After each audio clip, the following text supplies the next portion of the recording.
Hi, my name is Steven. Welcome to another episode of the Bad Ideas Garage. Today's episode is episode 2 of our epic Route 66 trip, where we drove from Chicago to Albuquerque, New Mexico. Now, if you saw our first episode of our Route 66 trip, I'll put that link in the description below.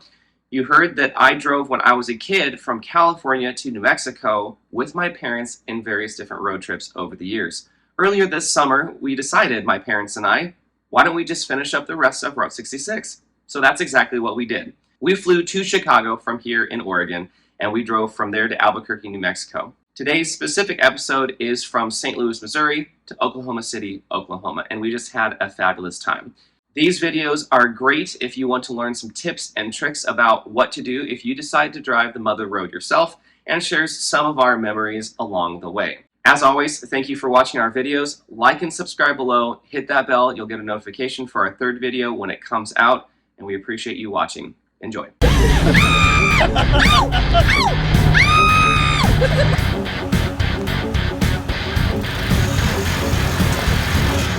Still drives! And stops! And it stops! We started this part of our Route 66 trip walking over the Chain of Rocks bridge from Illinois into Missouri over the mighty Mississippi River. The Chain of Rocks Bridge is fascinating. It opened in 1929 and served until 1970, and it's really unique because it has a 22-degree bend right in the middle of the bridge. There's also 2 pumping stations right in the middle of the river that work for the nearby St. Louis waterworks, and fun fact, one of these is actually used as a backup for the waterworks. From here, we drove from the north into the south into downtown St. Louis, down to the Arch, which is a great place for reflection. St. Louis has a lot of history and a lot of really cool things to see, and there are several different alignments that go through the city. The Gateway Arch was originally designed in 1947 and was built between 1963 and 1965. It opened to the public in 1967. This is a monument to Thomas Jefferson and westward expansion. At the Gateway Arch National Park, there is a wonderful museum that I've been to twice before, and there's also an elevator inside the arch that will take you to the top. We did not do that this time because we got there too late, but we got some phenomenal pictures of it instead. I will say that if you experience claustrophobia, going up that elevator is not the best. However, the museum that's underneath the arch is absolutely phenomenal. We decided to take the 1936 city route from the arch around the south side of the city. From here, we were able to see a couple of really cool spots on Route 66, but as a recommendation, just like we recommended for our segment of Chicago, driving all the way down is very timely. We ended up spending the night in St. Charles, Missouri because I'd been there before and I wanted to show my parents, but there are several great places to stay in the city of St. Louis, and there are several things that we skipped over. I strongly recommend spending a couple days and picking and choosing the best places that you'd like to see. Just take a look at websites like explorestlouis.com to learn more about the different places that you can see in the city on Route 66 and off. All right, day 3 of the Bad Ideas Garage drives across Route 66. We are in St. Louis. I'm actually in Forest Park right now. Really cool history, 1904 World's Fair. Fun fact, 1905 was in Portland, our sort of hometown. If you're in St. Louis, definitely check this out. Today we're going to go to the Ulysses S. Grant National Historic Site, and we're going to make our way over to Joplin, Missouri, and we're going to just see a bunch of random little stuff on the way. Hope you enjoy.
trap. There is so much stuff.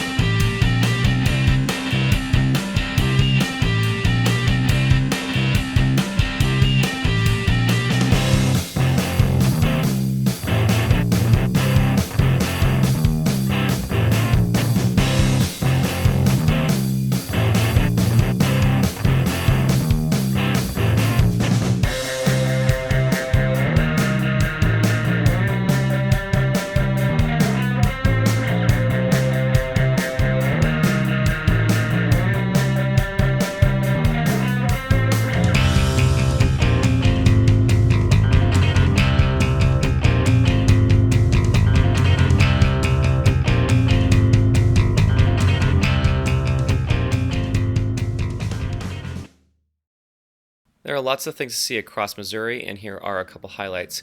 First, the Merrimack Caverns are a definite stop. Just make sure and wear a sturdy set of walking shoes and perhaps a jacket because it does get cold underground.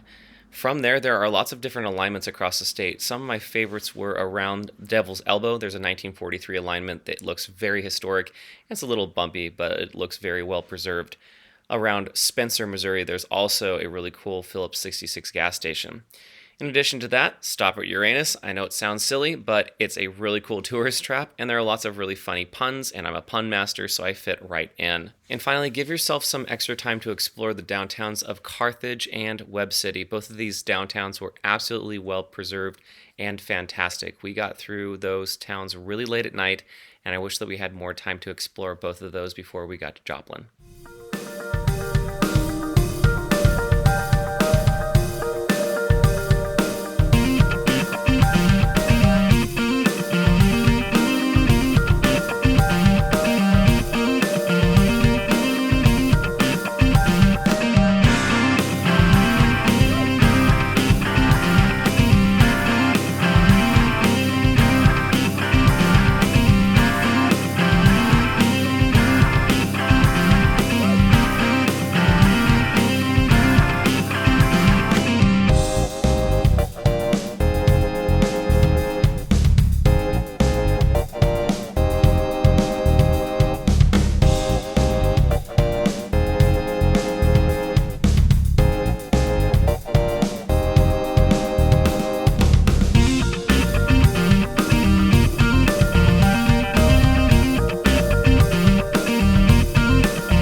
There is a split in Route 66 just before you get to the Kansas border.